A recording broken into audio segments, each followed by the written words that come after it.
வணக்கம் மக்களே. இன்னைக்கு இன்டர்நெட்ல ரேண்டமா தேடினதுல ஒண்ணுமே கிடைக்கல.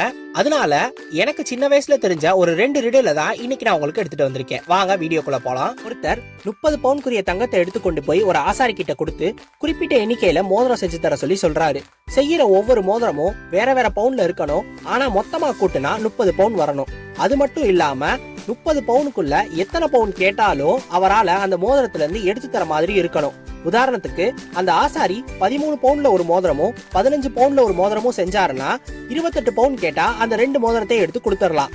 அதே மாதிரி 1ல இருந்து 30க்குள்ள எத்தனை பவுன் கேட்டாலும் அந்த மோதிரத்துல இருந்து எடுத்து தர மாதிரி இருக்கணும்.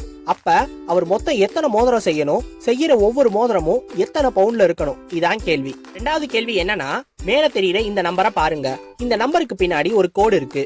இது யாருக்கு தெரியுதோ இல்லையோ 90s கிட்ஸ்க்கு கண்டிப்பா தெரிஞ்சிருக்கும். சோ உங்களுக்கு இந்த 2 கேள்விக்கும் பதில் தெரிஞ்சா மறக்காம கீழே கமெண்ட் பண்ணுங்க. நன்றி.